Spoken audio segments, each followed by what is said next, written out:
Isso, entretanto, não significa, nem pode significar, que membros desses poderes sejam tratados diferentemente de outros cidadãos.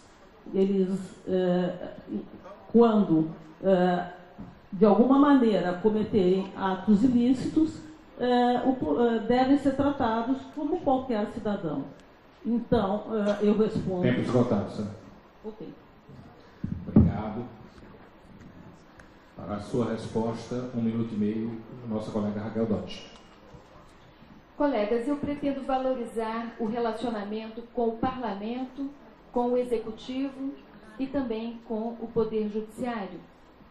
Os três poderes são importantes porque cada um exerce a parcela daquilo que na democracia é essencial para uma vida comum de paz e felicidade. O Parlamento faz as leis, o Executivo as executa e o Judiciário resolve os conflitos.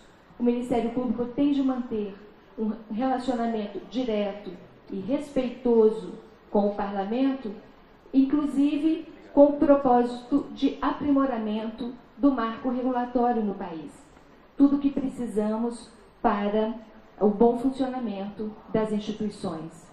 O Executivo desenvolve e formula as políticas públicas e elas precisam ser políticas públicas de qualidade. O Ministério Público resolve muito dos conflitos extrajudicialmente, dirigindo-se diretamente aos órgãos do Executivo e é preciso respeitá-los.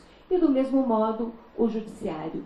O importante é que isso não nos iniba de, caso estejamos diante de um ilícito, tomarmos as providências civis ou criminais pertinentes. É assim que o Procurador-Geral da República, entendo, deva sempre se relacionar com os três órgãos da democracia.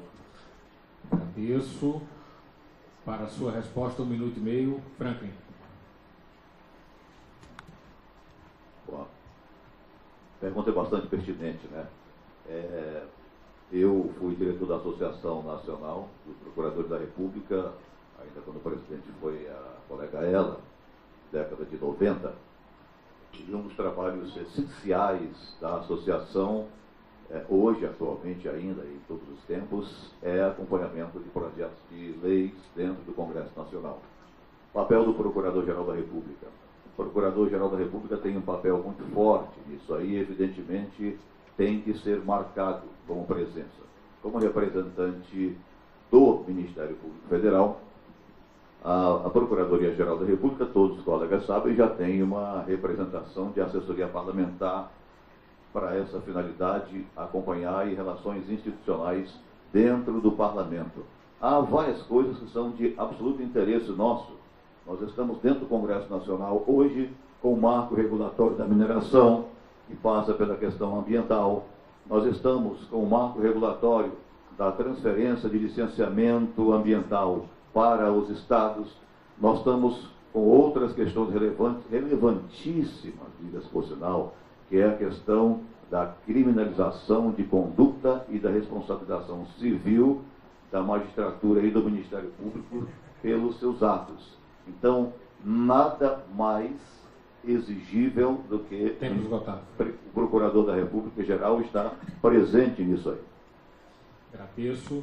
Para a sua resposta, nosso colega Nicolau Dino. Começo pelo fim, meu caro Júlio, dizendo que é relevantíssima essa questão, porque considero que toda e qualquer posição de isolamento institucional é propícia à fragilização da nossa instituição, como só de qualquer maneira, qualquer outra que se põe numa situação de isolamento. Por isso, eu acho que, para que nós asseguremos uma posição de centralidade no debate político, é necessário ter uma ponte de comunicação, de relações institucionais extremamente aberta, franca e trafegável. Tanto isso é verdade que, quando do primeiro mandato do Procurador-Geral Rodrigo Janot, ajudei a consolidar essa nova postura de diálogo interinstitucional, criando e sendo o primeiro secretário de Relações Institucionais da Procuradoria-Geral da República, exatamente com o objetivo de manter diálogo permanente com diversos atores políticos e, sobretudo, com a sociedade brasileira. Eu acho que a relação institucional que deve se estabelecer a partir do gabinete do Procurador-Geral deve ser franca, aberta, para além do cumprimento dos deveres funcionais, o Procurador-Geral da República tem que ser um ator ouvido nos diversos frontes perante os quais ele atua, não apenas no fronte jurisdicional propriamente dito. Isso é relevantíssimo. Veja a contribuição importante que o Procurador-Geral pode apresentar em diversos cenários, como, por exemplo, agora no debate da lei de abuso de autoridade. O PGR apresentou um projeto de lei importante que serviu para a discussão. Isso é apenas um exemplo que se dá como uma forma de reafirmar a importância de uma relação institucional aberta e permanente. Agradeço ao colega Nicolau para a sua resposta, 1 minuto e meio, nosso colega Carlos Frederico Santos. Obrigado, Júlio, pela pergunta. Prezados colegas, não basta dizer que o Procurador-Geral da República tem que se relacionar bem com os demais poderes da República. É preciso saber como fazer isso. E para saber como fazer isso, exige-se experiência. E essas experiências, colegas, eu tenho experiência no campo institucional, político e administrativo.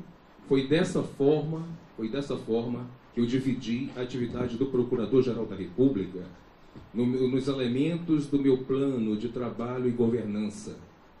Colocando isso. A partir de quê? A partir dos meus 4 anos de presidente da NPR, a partir dos meus 5 anos como secretário-geral, ganhei essa gama de experiência de relacionamento, de abertura, de diálogo, de discutir coisas prementes para a existência do Ministério Público. E falo existência por quê? Porque você não faz nada no Ministério Público se você não tiver um apoio dos demais poderes, que é essencial para o desenvolvimento da função institucional, a começar pela sua situação orçamentária. Peço que leia o meu plano de trabalho e governança, que ficará muito bem demonstrado a posição que adoto com relação a essa abertura ao diálogo com os demais poderes. Obrigado. Obrigado. Para a sua resposta, 1 minuto e meio, colega Eitel Santiago. Eu também elogio a pergunta e digo que isso é objeto de minha preocupação, por isso coloquei como uma das nossas metas ampliar. Ampliar é porque não é suficiente atualmente. Ampliar o diálogo do PGR com o Legislativo, o Executivo e o Judiciário para alcançar vários objetivos. Destaque: obtenção de recursos financeiros necessários para garantir o adequado funcionamento do Ministério Público e preservar o padrão remuneratório de membros e servidores, inclusive, quando for o caso, obtendo reposições devidas em decorrência da perda do poder aquisitivo da moeda por força da inflação e preservando, inclusive, também o padrão remuneratório dos nossos colegas que passam para a inatividade depois de 35, 40, 45 anos de tempo de serviço, que hoje não existe, porque se preferiu fazer um gancho com o auxílio moradia, ao invés de incorporar nos subsídios uma reposição remuneratória. Resgatar o prestígio da instituição perante os poderes da República, permitindo que se recupere no futuro a proporcional representatividade que a instituição já teve no passado e merece reconquistar no preenchimento, inclusive, do 5º constitucional do Superior Tribunal de Justiça. E alcançar também recursos para defender as bandeiras dos direitos fundamentais de natureza social. Isso, peço desculpas. Antes de passar para o próximo bloco, só queria esclarecer. As regras do debate foram definidas pela NPR, repassadas para os candidatos, e elas buscam valorizar o debate entre os próprios candidatos. Pela experiência que nós tivemos nos debates do Conselho Superior e dos anteriores, dará uma dinâmica que nós imaginamos que seja melhor. As perguntas todas encaminhadas pelos colegas são do conhecimento dos candidatos. Eles podem, inclusive, utilizá-las, se quiserem, para os debates tal, entre eles. Além disso, lembro que são 6 debates. E as perguntas serão aproveitadas de um para o outro. E para terminar, para justificar, porque realmente ficou apenas uma pergunta, nós temos um bloco agora de perguntas do MPU, os próprios colegas do MPU sabem que nós não vamos poder abrir isso em todos os debates, então haverá um espaço maior em outros debates por conta disso. e também deixamos um tempo maior de considerações iniciais por ser o primeiro debate, por ser a primeira manifestação do nosso colega. Então, feitas todas essas justificativas, pedindo desculpas, vamos ao terceiro bloco, onde abrimos o espaço. A NPR tem essa tradição, tá? Em respeito aos nossos co-irmãos, às associações do Ministério Público da União para enviar uma pergunta. No caso, está aqui presente, ele encaminhou, como solicitado por nós, a pergunta, os candidatos já têm conhecimento, mas eu passo a palavra a meu querido amigo e irmão, Ângelo Fabiano, presidente da Associação Nacional do Ministério Público do Trabalho, para dirigir sua pergunta aos candidatos. A sua palavra, Fabiano, meu amigo. Boa tarde, senhoras e senhores, boa tarde, senhores candidatos, meu amigo e irmão Robalinho, companheiro de luta, obrigado pelo espaço, conferido às associações do MPU. Partindo para a pergunta, senhores candidatos, desde que o CNJ foi criado em 2005, a representação do Ministério Público da União foi ocupada em 6 composições, apenas por membros do Ministério Público Federal, em detrimento de representantes dos outros 3 ramos do MPU que nunca ocuparam esse cargo. Nessa linha, sabe-se que o representante do MPU no CNJ tem sido livre escolha do Procurador-Geral da República sem qualquer tipo de balizamento. Partindo do fato que o Ministério Público é uma das instituições mais democráticas do Brasil, em que se busca prestigiar a vontade dos seus membros no processo de escolha dos principais cargos da instituição, a exemplo dos representantes dos Ministérios dos Estados e da União do CNMP, que sempre são escolhidos a partir de lista tríplice, formada pelos respectivos membros, e da lista tríplice para Procurador-Geral da República, que apesar de não constar na Constituição Federal nem na Lei Complementar 75, tem sido feita há anos pelo voto dos membros para eventual indicação pelo Presidente da República como forma de democratizar a escolha do chefe da instituição. O que Vossas Excelências pensam sobre eventual encaminhamento de listas tríplices formadas pelas respectivas carreiras do MPF, MPT, MPM e MPDFT como forma de democratizar a escolha do representante do MPU no CNJ? Muito obrigado. Agradeço, Fabiano. 1 minuto e meio para cada resposta. Primeiro a responder no nosso rodízio, colega Sandra Quiru. Sandra, colega Fabiano, eu iria um pouquinho mais além. A Escola Superior do Ministério Público da União tem 17 anos. Nenhum diretor até hoje foi de outro ramo que não do Ministério Público Federal. Quando eu fui diretora-geral, o meu substituto era do Ministério Público Militar. Eu concordo que tanto na Escola Superior do Ministério Público da União, que não foi objeto da sua pergunta, como no CNMP, seja por uma questão de igualdade entre os ramos do Ministério Público da União, seja possibilitada que a escolha de membro, não do presidente, obviamente do CNMP, que é o Procurador-Geral da República, mas a escolha de membro a qualquer um dos ramos do MPU. Agradeço, Sandra, para a sua resposta. Raquel Dante. Eu compreendo a importância desta questão trazida pelo nosso colega Fabiano e realço que o mais importante do que a origem do colega que vai representar o Ministério Público no CNJ é o perfil de sua atuação. É preciso cuidar para que quem lá esteja exerça um papel de freio e contrapeso, um papel de firmeza, confiança e cooperação.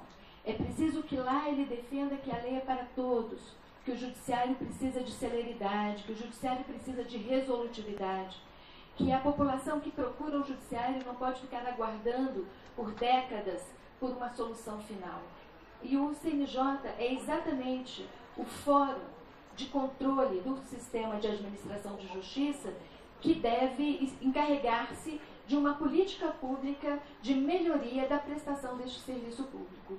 É nessa linha que eu pretendo conduzir um diálogo franco e aberto para que nós escolhamos a pessoa que poderá emprestar todo o seu talento, toda a sua inteligência e a legitimidade desta indicação para defender estes princípios desburocratizantes do Poder Judiciário. o princípio de que a lei é justa e a prestação jurisdicional deve ser célere não pode ficar no papel. Neste instante, portanto, me parece que a preocupação principal deve ser com esse perfil. Obrigado. Para a sua resposta, Franklin, um minuto e meio. Fabiano, sua questão realmente importante, relevante. CNJ, né? Habitualmente, efetivamente, tem sido indicado e muitas vezes a gente tem feito até uma lista tríplice e apresentando ao Procurador-Geral para essa formação. Em princípio, não vejo esse impedimento que haja, por exemplo, um rodízio.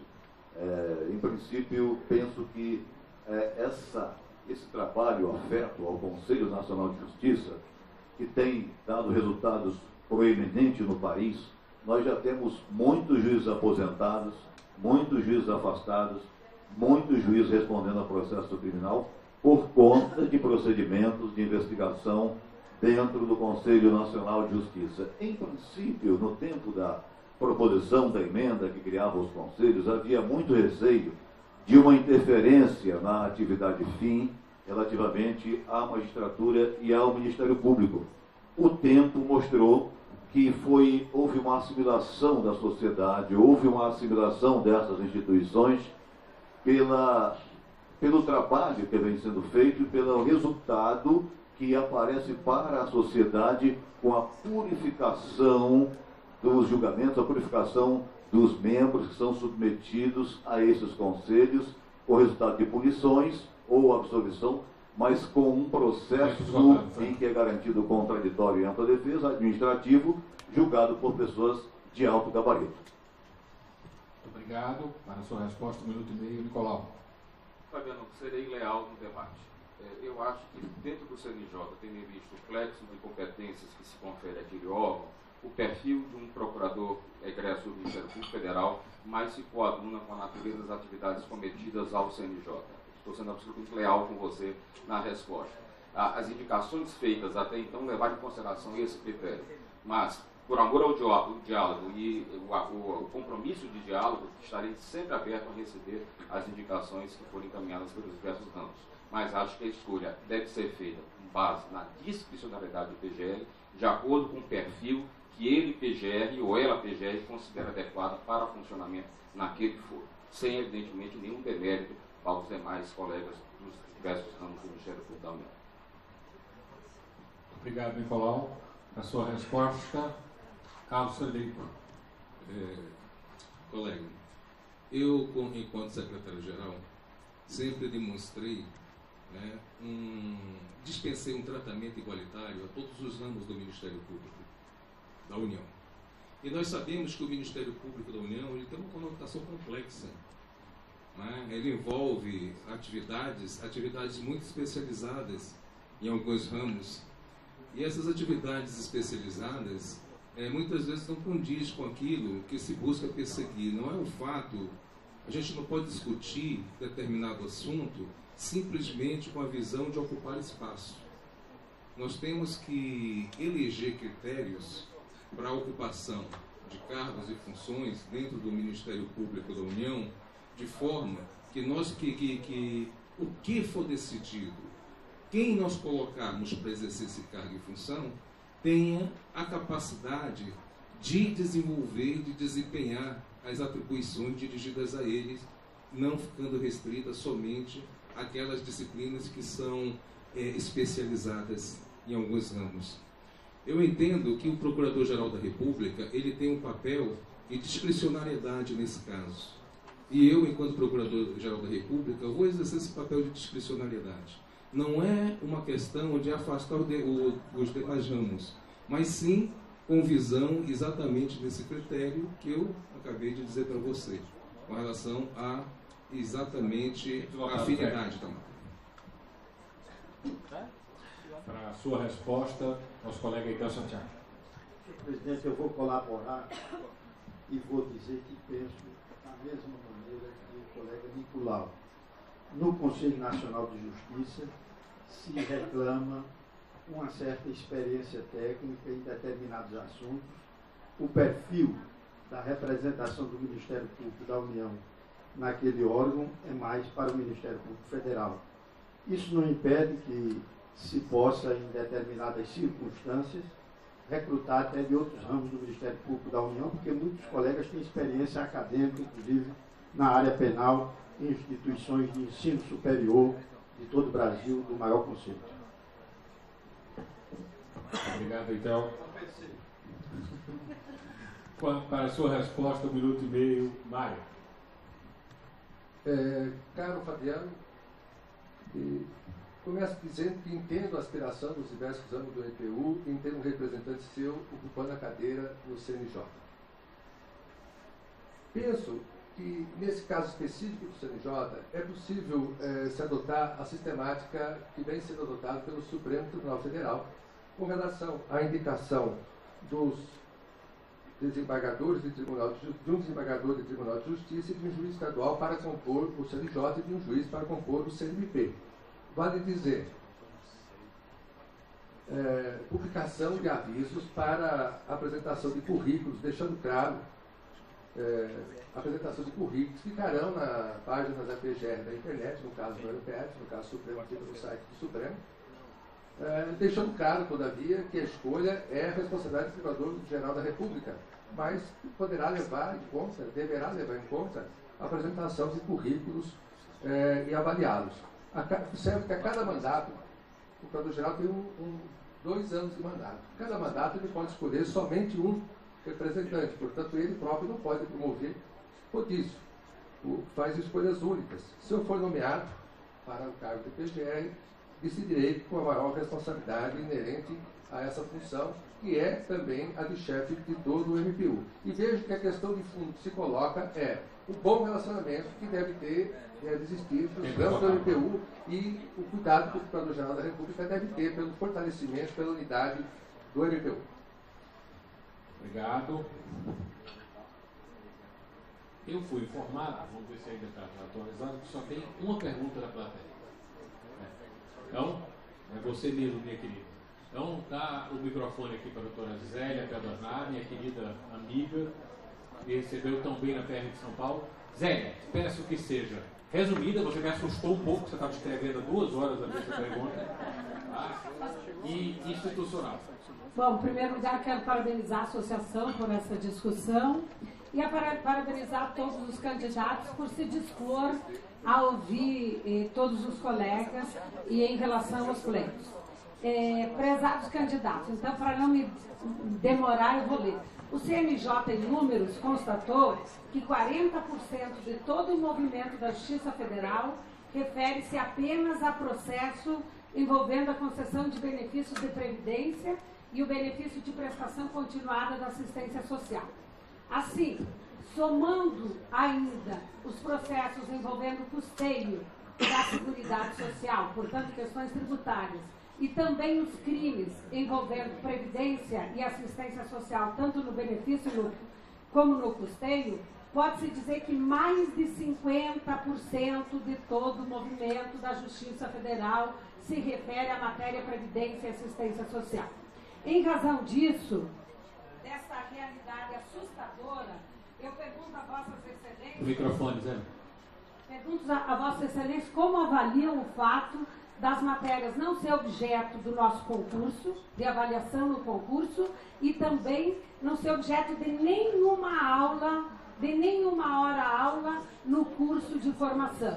Então, como Vossas Excelências avaliam e como Vossas Excelências vão proceder no caso de serem Procurador-Geral, porque eu gostaria de ressaltar nesse sentido que a justiça brasileira é a mais cara do mundo. 1,3% do PIB se refere a gastos só da justiça, sem envolver aqui os gastos do Ministério Público, Advocacia Pública e assim por diante.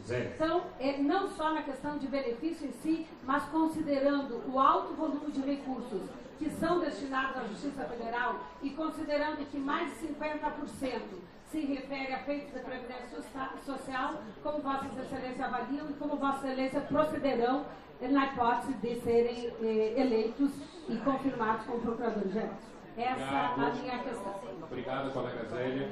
Para a sua resposta, em primeiro lugar, a colega Raquel Dodge. Prezada colega Zélia, eu acho que a pergunta evidencia a importância de trabalharmos essa questão também no Congresso Nacional.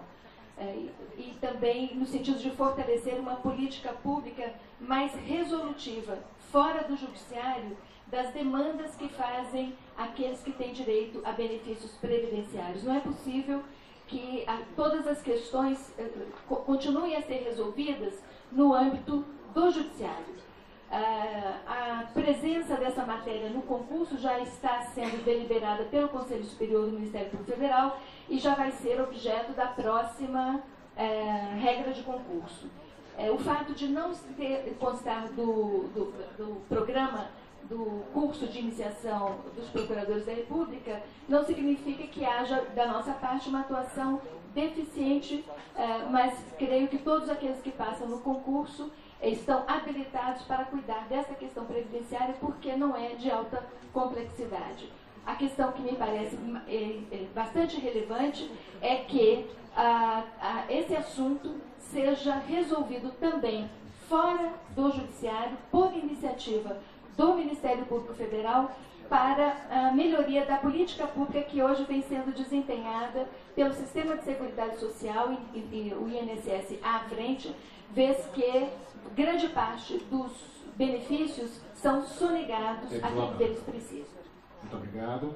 Para a sua resposta, Franklin. Zélia, efetivamente isso é um problema sério. Discute-se há muito tempo essa questão relativa a benefícios previdenciários e se criar até um tribunal administrativo para essa finalidade. Eu acho isso um risco em função de que quem procura isso são pessoas hipossuficientes. Então eu não acredito em que se criando um tribunal administrativo para tirar isso do judiciário, para favorecer, digamos, uma celeridade na concessão desses benefícios, seja de previdência, seja de outro, eu não vejo como fazer isso administrativamente, pela insegurança que se cria em decorrente de ser hipossuficiente. Acho que o Ministério Público deve ter um papel predominante e marcante nisso, inclusive pela a sua função de proteção dos direitos humanos, proteção da saúde, proteção desses direitos que são das pessoas menos favorecidas, é quem mais necessita.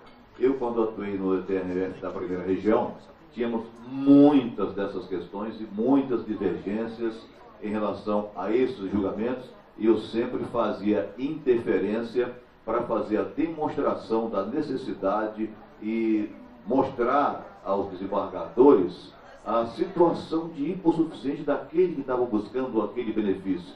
Às vezes uma coisa minúscula, uma prova que era insignificante. Então, eu entendo que o Ministério Público deve abraçar, sim, essa questão, não sei de que forma ainda, mas marcar presença nisso. Nicolau. Zélia, o direito à previdência social se insere no contexto dos direitos sociais e exatamente por isso penso que isso se encontra na pauta do Ministério Público Federal. Disse no início, eu reafirmo que nós não somos uma instituição monotemática, muito pelo contrário, nossa pauta é diversa, plural, e aí considero, portanto, a importância de nós darmos atenção devida ao tema da previdência social. E, inclusive no que se refere à capacitação, você mencionou bem a questão da prova, a abordagem em provas. Eu, como diretor-geral da Escola Superior da MPU, eu promovi atividades de capacitação no que se refere à atuação na Previdência Social. Você mesmo participou de cursos de capacitação como professor e especialista que você é na matéria. Eu tenho essa ideia de considerar como algo que é efetivamente relevante, sim, inclusive no ponto atinente à garantia de um adequado regime previdenciário. Nós estamos num momento exato em que há uma reforma previdenciária em curso, e para que nós possamos atentar, acompanhar e defender os direitos numa perspectiva não apenas corporativa, mas também de cidadania, nós precisamos conhecer a matéria com a profundidade necessária. E, portanto, daí a necessidade de nós termos a atenção devida em relação ao tema que você traz agora à discussão. Muito obrigado, Nicolau. Fred. Zé, tudo bom? Desculpa. Eu entendo, sim, que é necessário incluir, não é? Nas provas do Ministério Público Federal a questão previdenciária para melhor capacitar os colegas que vão ingressar. Mas também há necessidade dentro do Ministério Público Federal de se eleger uma melhor divisão de trabalho. Nós temos que partir para isso. E temos também que verificar, criar novas rotinas que nos permitam, né, trabalhar com tudo que está na gama de atribuição do Ministério Público Federal. É certo que o problema da Previdência, né, do problema previdenciário, no âmbito da Justiça Federal, todos sabemos que diz mais respeito ao Estado do que a situação, a própria Justiça. O Estado, ele procrastina as ações e fica nessa situação. Então, uma eventual solução para isso tem que se dar no âmbito extrajudicial. E eu, como Procurador-Geral da República, vou buscar isso. Vou buscar isso sim. No âmbito extrajudicial para solucionar exatamente essas deficiências que causam tanto problemas às pessoas hipossuficientes. Isso aí você pode contar, Zé. Estou de acordo com você em vários pontos e destaco a questão da procrastinação do Estado. Obrigado. Para a sua resposta, Eitel. Querida colega Zélia, a pergunta é muito importante. A Previdência Social tem sido, principalmente nesses benefícios de prestação continuada, renda mensal, o auxílio-doença, o adjutório do pobre e do miserável do Brasil. E se tem essa demanda que você aponta e é verdadeira, é necessário que os nossos concursos prevejam a disciplina de direito previdenciário como uma das para serem objeto do exame do candidato a procurador da República. O Conselho Superior, lembrou bem a conselheira Raquel, tem em pauta essa discussão de reformulação do programa de concurso, e isso vai ser pensado. Eu também quero formar ao seu lado nesse ponto. Se eu for Procurador-Geral da República, com certeza eu vou inserir. E também de reformulação até da banca examinadora do concurso, para que ela não permaneça sendo a mesma por muitos anos seguidos. Isso é necessário para democratizar o acesso ao Ministério Público Federal. Obrigado, então. Para a sua resposta, Mário. Célia, sua pergunta é sempre pertinente. Outro dia mesmo discutimos esse assunto rapidamente. Você tem razão em apontar a relevância das causas previdenciárias no dia a dia da Justiça Federal, com reflexo também para o Ministério Público Federal e a atuação de colegas. Acho sempre oportuno que o programa do concurso seja atualizado, revisado a cada momento, a cada concurso que passamos. Portanto, acho uma ideia a ser seriamente considerada. Gostaria de destacar, Zé, que nas questões previdenciárias, para além de olhar caso a caso, em situações de hipossuficientes, nós precisamos ter uma visão macro da questão sob o ângulo da existência, sabidamente, em caráter sistemático, de fraudes previdenciárias. A instituição deve combater, através da Câmara, segunda Câmara, provavelmente, talvez quinta, enfim, tem que ter um programa de atuação que permita enfrentar a questão das fraudes, da sonegação em matéria de recolhimento de contribuições previdenciárias. Lembrando que o país discute hoje, o Congresso discute uma reforma previdenciária muito drástica que vai restringir direitos de milhões de pessoas e certamente, se tivermos um índice menor de fraude, de sonegação, no campo de arrecadação dos tributos correlatos, a situação de reforma poderia ser menos assustadora do que hoje se desenha. A sua resposta, Sandra.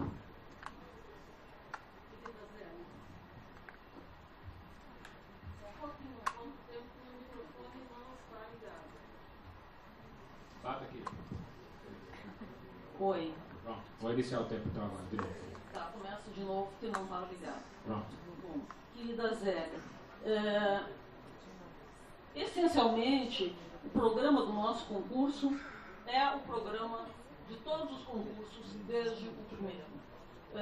Não houve modificações positivas, algumas até não positivas que depois vieram a ser excluídas. No último, eu acho que realmente houve modificações e modernizações de temas muito, muito relevantes, mas a gente não avançou no sentido das novas atuações do Ministério Público Federal. Fico feliz de saber que a questão da inserção de uma prova de direito previdenciário está sendo pensada no âmbito do Conselho Superior do Ministério Público. Eu atuo no núcleo de tutela coletiva do STJ. Há uma quantidade grande de ações civis públicas ajuizadas tanto pela Defensoria Pública, em benefício de hipossuficientes, quanto pelo próprio Ministério Público Federal, envolvendo Previdência Social, e principalmente os protocolos de remédios do SUS, os medicamentos que não fazem efeito e aqueles que seriam necessários que não estão nos protocolos, os direitos ao recebimento de benefícios, atualização de benefícios, etc. Então, sim, se eu for escolhida Procuradora-Geral da República, me comprometo a lutar para que essa matéria seja inserida no concurso e nos cursos. Senhor presidente, eu tenho uma questão de ordem. As ordens. Era prevista a formulação de 2 perguntas pela plateia. Como não teve? Houve a formulação de uma só. Eu queria propor que fosse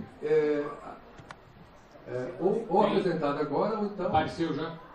Apareceu. Priscila? Isso, cheguei atrasada, desculpa. Então, Senhor presidente, eu ia fazer a mesma proposta. Eu ia fazer uma proposta, mas já que a plateia está se manifestando, eu acho Prime, que... venha fazer a pergunta. Peço a mesma coisa de Zélia. Que não responderam todos ainda, né? Já responderam. Por favor, peço só que você seja rápida e institucional, por favor.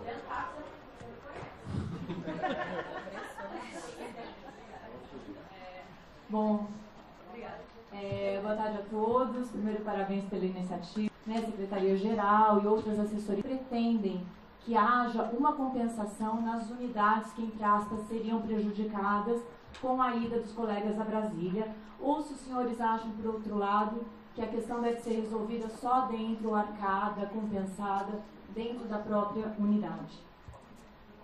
Muito bem, nota 10 pela síntese, Pri. Obrigado, minha querida. Franklin, você que inicia agora, 1 minuto e meio, meu caro. Obrigado pela pergunta, Felipe. Essa questão vem sendo efetivamente debatida pelos colegas. Nós tivemos esta semana, vou falar uma coisa aqui que pode até desagradar, mas vamos ver a coisa real, né? Fez 50 anos da morte do Kennedy, e ele disse o seguinte: não pense o que os Estados Unidos podem fazer por você, pense o que você pode fazer pela